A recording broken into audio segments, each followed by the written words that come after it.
নমস্কার বন্ধুরা, সহজ পাঠশালা চ্যানেলে আপনাদের সকলকে স্বাগত। আজকে আমরা উপস্থিত হয়েছি আরও একটি অডিও ক্লাস নিয়ে। West Bengal SLST geography interview বিষয়ক। আজকে আমরা যে ব্রাঞ্চটি নিয়ে আলোচনা করব সেটি হলো ইকোনমিক জিওগ্রাফি। তো চলুন সময় নষ্ট না করে আমরা আমাদের মূল আলোচনায় চলে যাই। আচ্ছা, ইন্টারভিউতে ইকোনমিক জিওগ্রাফি থেকে যদি একটি প্রশ্ন এইভাবে আমাদের করা হয়ে থাকে যে অর্থনৈতিক ভূগোল বা ইকোনমিক জিওগ্রাফি বলতে আপনি কি বোঝেন এবং মানব ভূগোলের অন্য যে কোনো শাখা থেকে এটি কিভাবে আলাদা, আমরা এইভাবে উত্তরটি দিতে পারি যে অর্থনৈতিক ভূগোল হলো ভূগোলের সেই শাখা যা পৃথিবী পৃষ্ঠে মানুষের যে অর্থনৈতিক কার্যকলাপের একটা স্থানিক সংগঠন বা একটা স্পেশাল অর্গানাইজেশন, তার বিতরণ বা ডিস্ট্রিবিউশন এবং এর যে কারণগুলি অধ্যয়ন করে। এর মূল প্রশ্ন হলো কেন একটি কার্যকলাপ একটি নির্দিষ্ট স্থানেই সংগঠিত হয়। যেমন উদাহরণ হিসেবে আমরা বলতে পারি যে অর্থনীতিবিদরা জিডিপি বৃদ্ধি নিয়ে ভাবেন, কিন্তু অর্থনৈতিক ভূবিজ্ঞানী দেখেন যে কেন ভারতে ইস্পাত শিল্প জামশেদপুর বা ভিলাইয়ের মতো এলাকায় কেন্দ্রীভূত এবং কেন আইটি শিল্প বেঙ্গালুরু, পুনে বা হায়দ্রাবাদের মতো শহরে ছড়িয়ে পড়েছে। এটি হলো স্থান এবং অর্থনীতির একটি সংযোগ।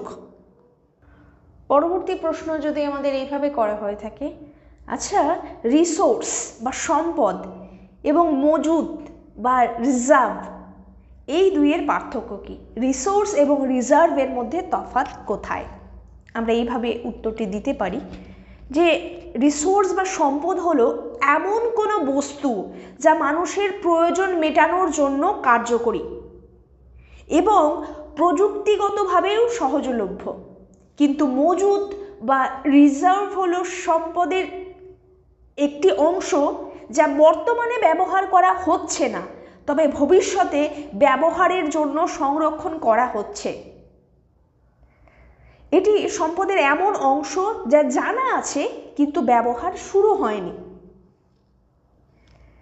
ভারতে আনুমানিক 200 বিলিয়ন টন কয়লা থাকার সম্ভাবনা, এটি কিন্তু সম্পদ, কিন্তু এর মধ্যে 5 বিলিয়ন টন কয়লা এমন এলাকায় রয়েছে যা পরিবেশগত কারণে বা খননের খরচের জন্য বর্তমানে উত্তোলন করা হচ্ছে না। অর্থাৎ রিজার্ভ হলো এক ধরনের ভবিষ্যতের সম্পদ বা ফিউচার রিসোর্স আমরা বলতে পারি। পরবর্তী প্রশ্ন যদি আমাদের এইভাবে করা হয়ে থাকে যে আলফ্রেড ওয়েবারের যে শিল্প স্থাপনা তত্ত্ব বা যে ইন্ডাস্ট্রিয়াল লোকেশন থিওরি, এর মূল বক্তব্য এবং বর্তমানে এর প্রাসঙ্গিকতা কতটুকু, আমরা এইভাবে উত্তরটি দিতে পারি যে আলফ্রেড ওয়েবার 1909 সালে যে তত্ত্বটি দিয়েছিলেন, এর মূল বক্তব্য ছিল শিল্প সেই স্থানেই স্থাপিত হবে যেখানে কস্ট অফ প্রোডাকশন অর্থাৎ উৎপাদন খরচ সবচেয়ে কম। তিনি পরিবহন খরচ, শ্রমিকের মজুরি এবং অ্যাগ্লোমারেশন বা সমষ্টিকরণে এর সুবিধাকে মূল নিয়ামক হিসাবে ধরেছিলেন। যেমন উদাহরণ হিসেবে আমরা বলতে পারি যে ওয়েবারের তত্ত্ব যে ওয়েট লুজিং যে মেটেরিয়াল বা ওজন হ্রাসকারী শিল্পের জন্য কিন্তু আজও কিছুটা প্রাসঙ্গিক, যেমন আকরিক লোহা থেকে ইস্পাত তৈরি। কিন্তু যে হাইটেক শিল্প এখনকার দিনে, সেখানে কিন্তু ওয়েবারের থিওরিটা একেবারে অচল বলা চলে, কারণ সেখানে কাঁচামাল বা পরিবহন খরচের চেয়ে হিউম্যান ক্যাপিটাল বা মানব সম্পদ, তার সাথে সাথে ইনফ্রাস্ট্রাকচার বা উন্নত পরিকাঠামো এবং দ্রুত ইন্টারনেট এবং সরকারি নীতি অনেক বেশি গুরুত্বপূর্ণ।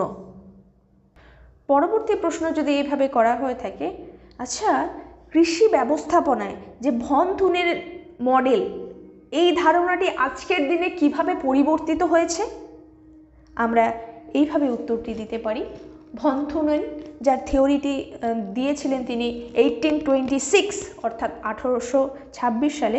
তিনি দেখিয়েছিলেন যে কৃষি উৎপাদন কোনো একটা বাজারের চারপাশে বিভিন্ন মানে কনসেন্ট্রিক রিংস বা বলয় অনুযায়ী সাজানো হয়, যার প্রধান নিয়ন্ত্রক কিন্তু ট্রান্সপোর্ট কস্ট।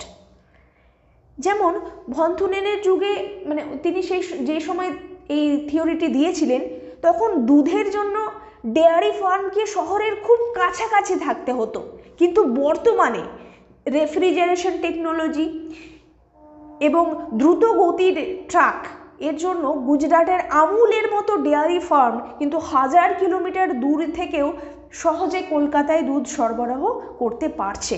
অর্থাৎ প্রযুক্তির কারণে বলয়গুলি কিন্তু এখন অনেক বেশি বিস্তৃত এবং পরস্পর এগুলি ওভারল্যাপ করছে বা পরস্পর মিশ্রিত হয়ে গেছে।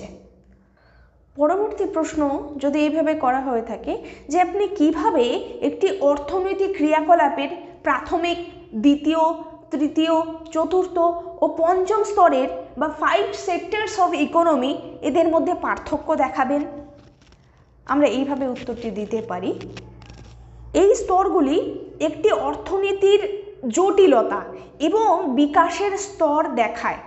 প্রাইমারি অর্থাৎ আহরণ, সেকেন্ডারি অর্থাৎ রূপান্তর বা ম্যানুফ্যাকচারিং, টারশারি অর্থাৎ সার্ভিস বা পরিষেবা, কোয়াটারনারি অর্থাৎ জ্ঞানভিত্তিক পরিষেবা, আর অন্যদিকে কুইনারি বলতে বোঝায় সিদ্ধান্ত গ্রহণ বা ডিসিশন মেকিং। এবার উদাহরণ হিসেবে আমরা কিভাবে বুঝবো এই 5টি সেক্টরস অফ ইকোনমিকে? যেমন একজন কৃষক ধান চাষ করেন, এটি হলো প্রাইমারি সেক্টরের কাজ। সেই ধান চালে পরিণত হয়, চাল কলে সেটি সেকেন্ডারি সেক্টরের কাজ। সেই চাল পরিবহনকারী মানে সেই চাল যখন পরিবহনকারী ট্রাক বহন করে নিয়ে যায় তখন সেটি টারশিয়ারি সেক্টরের অন্তর্গত। আবার সেই চাল নিয়ে যখন গবেষণা হয় ফুড ল্যাবরেটরিতে তখন সেটি কোয়াটারনারি ক্রিয়াকলাপের অন্তর্গত। আবার এই চালের যে আন্তর্জাতিক বাজার এবং ভর্তুকি নিয়ে যখন সরকার বা কোনো কর্পোরেট বোর্ড কিছু নীতিগত সিদ্ধান্ত নেন তখন তা হলো কুইনারি অ্যাক্টিভিটি। পরবর্তী প্রশ্ন যদি আমাদের এইভাবে করা হয়ে থাকে, আচ্ছা সাস্টেনেবল ডেভেলপমেন্ট বলতে আপনি কি বোঝেন এবং একজন ভূগোল শিক্ষক হিসেবে আপনি এটি কিভাবে গুরুত্ব দেবেন? আমরা এইভাবে উত্তরটি দিতে পারি যে এটি হলো এমন এক ধরনের উন্নয়ন যেখানে বর্তমান প্রজন্মের চাহিদা পূরণের সময় ভবিষ্যৎ প্রজন্মের চাহিদা পূরণের ক্ষমতা যাতে বিপন্ন না হয়। এর 3টি স্তম্ভ, একটি ইকোনমিক, দ্বিতীয়ত এনভায়রনমেন্টাল, তৃতীয়ত সোসাইটাল, অর্থাৎ অর্থনৈতিক, পরিবেশগত এবং সামাজিক দিক রয়েছে। যেমন আমি একজন টিচার হিসেবে একে কিভাবে গুরুত্ব দেব? আমি ক্লাসে শেখাবো কয়লার ব্যবহার জরুরি অর্থনৈতিক লাভের কারণে, কিন্তু এর যে ধোঁয়া সেটা বন্ধ করতে হবে কারণ এতে পরিবেশগত ক্ষতির পরিমাণ বৃদ্ধি পায় এবং কয়লা খনি শ্রমিকদের সামাজিক নিরাপত্তা নিশ্চিত করতে হবে। যেমন প্লাস্টিকের ব্যবহার কমিয়ে পুনর্ব্যবহার বা রিসাইক্লিং বা বিকল্প উপাদানের ব্যবহার কিন্তু আমরা সাস্টেনেবল ডেভেলপমেন্ট প্ল্যানের মাধ্যমে এইভাবে আমি এই ধারণাটি তাদের মধ্যে ইনকালকেট করার চেষ্টা করব। পরবর্তী প্রশ্ন যদি আমাদের এইভাবে করা হয়ে থাকে যে গ্লোবালাইজেশন বা বিশ্বায়ন এর ফলে কি মানে আঞ্চলিক একটা অর্থনৈতিক বৈষম্য বা রিজিওনাল ইকোনমিক ডিসপ্যারিটি এটা কিভাবে প্রভাবিত হচ্ছে?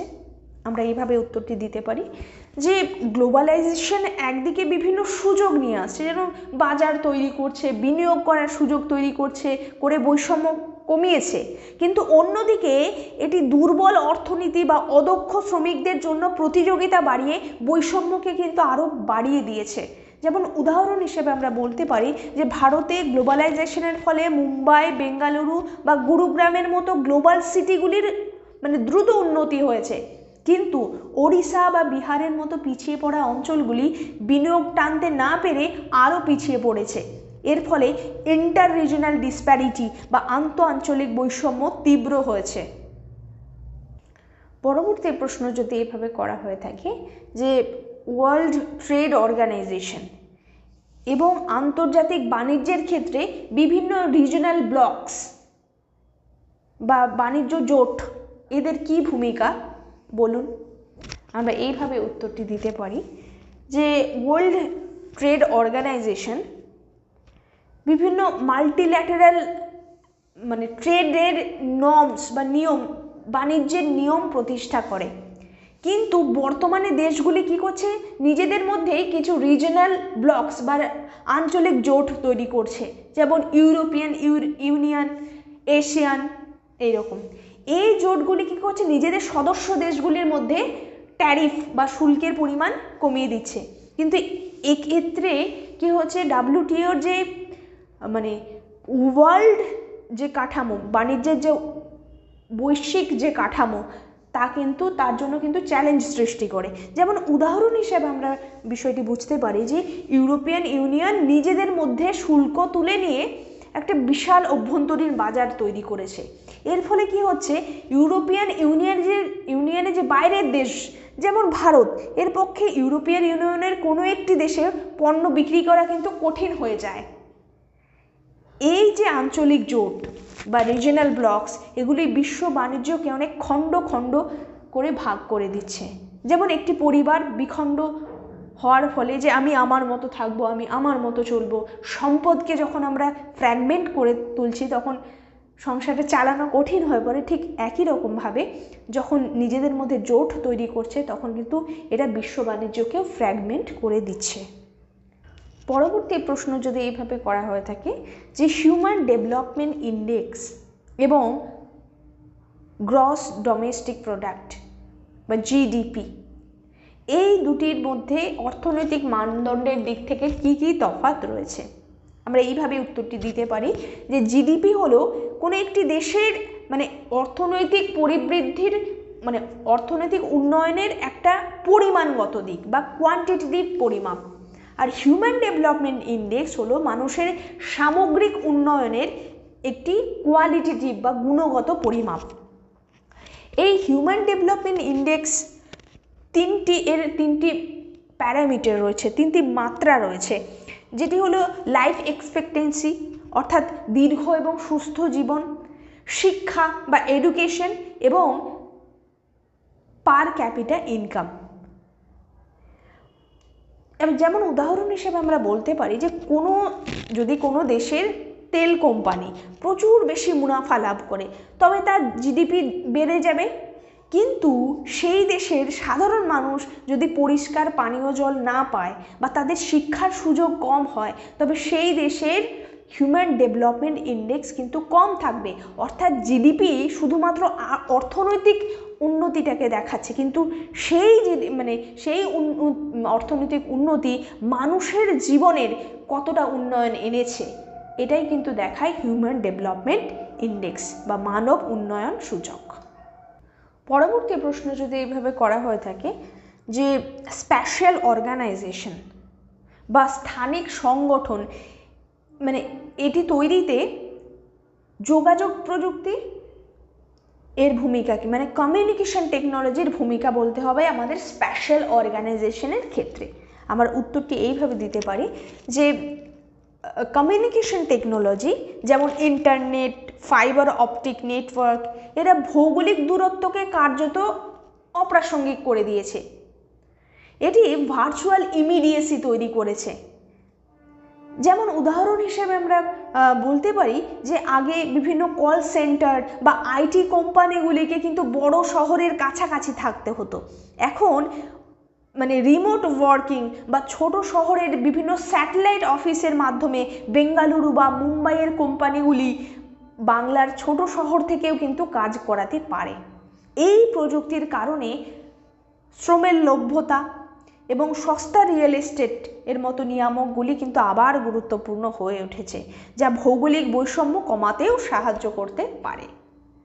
পরবর্তী প্রশ্ন যদি এভাবে করা হয়ে থাকে, আচ্ছা মাইনিং বা খনি শিল্প এবং পাওয়ার জেনারেশন বা শক্তি উৎপাদন, এই দুটি প্রাথমিক ক্রিয়াকলাপ পরিবেশের উপর দীর্ঘমেয়াদে কী ধরনের প্রভাব ফেলে?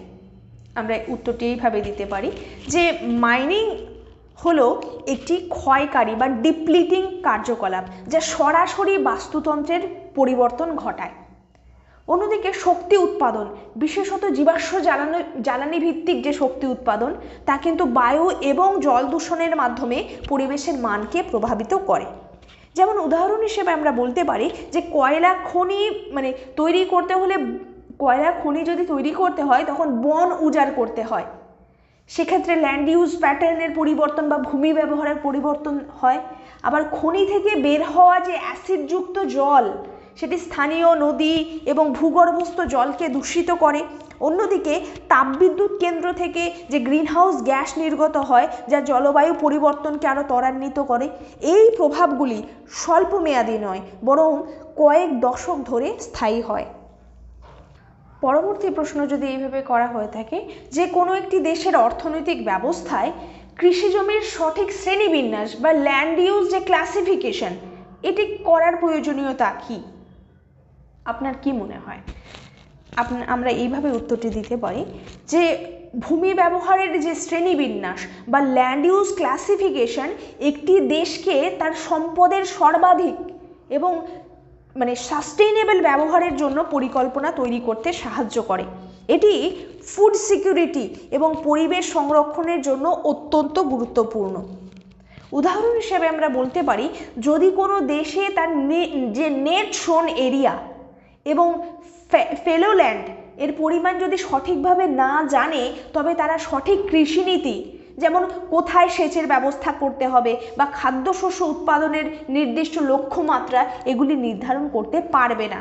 সঠিক বিশ্লেষণ অর্থনৈতিক সিদ্ধান্ত গ্রহণকে কিন্তু অনেক বেশি যৌক্তিক করে তোলে। পরবর্তী প্রশ্ন যদি এইভাবে করা হয়ে থাকে যে জলবায়ু পরিবর্তন বা ক্লাইমেট চেঞ্জ কিভাবে বিভিন্ন অর্থনৈতিক সম্পদের উৎপাদন এবং তাদের যে স্প্যাশাল ডিস্ট্রিবিউশন, এটিকে প্রভাবিত করতে পারে? আমরা এইভাবে উত্তরটি দিতে পারি যে জলবায়ু পরিবর্তনের কারণে তাপমাত্রা বৃদ্ধি, অনিয়মিত বৃষ্টিপাত এবং চরম আবহাওয়ার ঘটনাগুলি কিন্তু সম্পদ উৎপাদনের ভৌগোলিক অঞ্চলগুলোকে পরিবর্তন করে দেয়। এর ফলে মৎস্য ও কৃষি এবং মৎস্য চাষের মতো যে অর্থনৈতিক কার্যকলাপের ডিস্ট্রিবিউশন স্থানগুলি পরিবর্তন হয়ে যায়। যেমন উদাহরণ হিসেবে বলতে পারি যে ক্রমবর্ধমান তাপমাত্রার কারণে দক্ষিণ ভারতের কিছু অঞ্চলে ধানের উৎপাদন কমে যেতে পারে। আবার উচ্চ অক্ষাংশ যেমন সাইবেরিয়ার মতো কিছু শীতল অঞ্চল কৃষিকাজের জন্য উপযোগী হয়ে উঠতে পারে। উপকূলীয় এলাকায় সমুদ্রের জলস্তর বৃদ্ধির কারণে বন্দর এবং ফিশিং হারবারের কিন্তু স্থান পরিবর্তনের মতো ঘটনাগুলিও ভবিষ্যতে ঘটতে পারে। পরবর্তী প্রশ্ন যদি এইভাবে করা হয়ে থাকে যে কোয়াটারনারি এবং কুইনারি অ্যাক্টিভিটিস, এগুলি বিভিন্ন ডেভেলপিং কান্ট্রিজ তার শ্রম কাঠামো বা লেবার স্ট্রাকচারকে কিভাবে প্রভাবিত করছে? আমরা এইভাবে উত্তরটি দিতে পারি যে এটি একটি জ্ঞান ভিত্তিক এবং সিদ্ধান্ত ভিত্তিক কার্যকলাপ। এগুলি কি করছে? উন্নয়নশীল দেশগুলিতে হোয়াইট কলার জব সৃষ্টি করছে এবং শ্রমিকের দক্ষতার যে চাহিদা, তা কিন্তু বাড়িয়ে তুলছে। এটি প্রাইমারি বা সেকেন্ডারি সেক্টরের শ্রমিকদের মধ্যে থেকে শিক্ষিত এবং প্রশিক্ষিত যুবকদের স্থানান্তরের ব্যবস্থা করে। যেমন উদাহরণ হিসেবে আমরা বলতে পারি যে ভারতের আইটি এবং বিভিন্ন আইটি সেক্টরে কি হচ্ছে, কোয়াটারনারি বা কুইনারি সেক্টরে দ্রুত বৃদ্ধি ঘটছে। এর ফলে প্রচুর পরিমাণে শিক্ষিত যুবকদের নিয়োগ করা হচ্ছে। এর ফলস্বরূপ গ্রামীণ এলাকা থেকে শহরের উচ্চশিক্ষিতদের যে ব্রেন ড্রেন ঘটছে, কিন্তু একই সাথে দেশের মাথাপিছু আয়ও কিন্তু বৃদ্ধি পাচ্ছে। পরবর্তী প্রশ্ন যদি এইভাবে করা হয়ে থাকে যে আপনি কিভাবে একটি অর্থনৈতিক মডেল বা ইকোনমিক মডেল তৈরি করার প্রক্রিয়াকে ব্যাখ্যা করবেন এবং এই মডেলগুলি কেন জরুরি? আমরা এইভাবে উত্তরটি দিতে পারি যে অর্থনৈতিক মডেল হলো একটি সরলীকৃত একটি অনুমান বা একটি সিম্পলিফাইড অ্যাজাম্পশন, যা জটিল বাস্তবতাকে বোঝার জন্য তৈরি করা হয়। এর মূল লক্ষ্য হলো যে বাস্তব বিশ্বের যে ঘটনাগুলি ঘটছে তার মধ্যে একটা কজ ইফেক্ট রিলেশনশিপ বা কার্যকারণ সম্পর্ক নির্ধারণ করা। একটু সহজভাবে বলতে গেলে যে ওয়েবার বা ভন থুনেনের যে মডেল তৈরি করার সময় তারা ধরে নিয়েছিলেন যে পরিবহন খরচ বা ট্রান্সপোর্টেশন কস্টই কিন্তু একমাত্র মানে কন্ট্রোলিং ফ্যাক্টর বা একমাত্র নিয়ামক। এটি একটি সরলীকৃত অনুমান। এই সরলীকরণ ব্যবহার করে তারা দেখিয়েছেন যে বাজারে পরিবর্তন ঘটলে যে শিল্পের স্থান কিভাবে পরিবর্তন হয়। এই মডেলগুলি আমাদের কি করতে সাহায্য করে, ভবিষ্যতের পূর্বাভাস বা একটা প্রেডিক্ট করতে সাহায্য করে যে সামনের দিকে কিভাবে কি পরিবর্তন আসতে চলেছে, এবং নীতি নির্ধারণ বা পলিসি মেকিংয়েও কিন্তু সাহায্য করে থাকে। পরবর্তী প্রশ্ন যদি এইভাবে করা হয়ে থাকে যে ওয়ার্ল্ড ট্রেড অর্গানাইজেশনের যে প্রধান চ্যালেঞ্জগুলির মধ্যে একটি অন্যতম হলো যে green box blue box subsidies. এটি কেন আন্তর্জাতিক বাণিজ্যের সমস্যা তৈরি করে? আমরা এইভাবে উত্তরটি দিতে পারি যে ওয়ার্ল্ড ট্রেড অর্গানাইজেশন কৃষিক্ষেত্রে যে ভর্তুকি দেওয়া হয় তাকে বিভিন্ন বক্সে বিভক্ত করেছেন। সবুজ বক্স যেটাকে বলছে গ্রিন বক্স, সেটি পরিবেশ সংরক্ষণ বিষয়ে, আর এটি বাণিজ্যে ট্রেড ডিস্টোরশন কিন্তু এটি কম ঘটায়। অন্যদিকে যেটিকে বলছে ব্লু বক্স, এটি কি হচ্ছে, এটি কিছুটা ট্রেড ডিস্টোরশন কিছুটা ঘটায়, আর সমস্যা তৈরি হয় তখন যখন বিভিন্ন উন্নত দেশ সবুজ বক্সের নামে বিশাল পরিমাণ ভর্তুকি দেয়, যা কিন্তু উন্নয়নশীল দেশগুলির ছোট কৃষকদের সাথে একটা অসম প্রতিযোগিতা তৈরি করে। আমরা উদাহরণ হিসেবে বলতে পারি যে মার্কিন যুক্তরাষ্ট্র বা ইউরোপিয়ান ইউনিয়নে যে কৃষকদের যে সহায়তার জন্য যে গ্রিন বক্সে বিপুল পরিমাণ ভর্তুকি দেওয়া হয়, সেই এই পরিমাণ এতটাই বেশি হতে পারে যে সেই দেশের পণ্য অনেক সস্তায় ভারতে বিক্রি হতে পারে। এর ফলে ভারতীয় যে স্থানীয় কৃষক তাদের জন্য বাজারে টিকে থাকা কঠিন হয়ে পড়ে। এটি হলো এই ওয়ার্ল্ড ট্রেড অর্গানাইজেশনের একটি প্রধান বিতর্কিত বিষয়। পরবর্তী প্রশ্ন যদি আমাদের এইভাবে করা হয়ে থাকে যে ইকোনমিক জিওগ্রাফির দৃষ্টিকোণ থেকে বিশ্বব্যাপী যে জনসংখ্যা বৃদ্ধি পাচ্ছে তার প্রেক্ষাপটে ইন্টেন্সিভ এগ্রিকালচার বা নিবিড় কৃষি এটি কি গ্রহণযোগ্য? আমরা এইভাবে উত্তরটি দিতে পারি যে নিবিড় কৃষি কি করে, স্বল্প জমিতে উচ্চ ফলন নিশ্চিত করে জনসংখ্যাকে খাদ্য সরবরাহ করে, যা এটিকে খুব গুরুত্বপূর্ণ করে তোলে।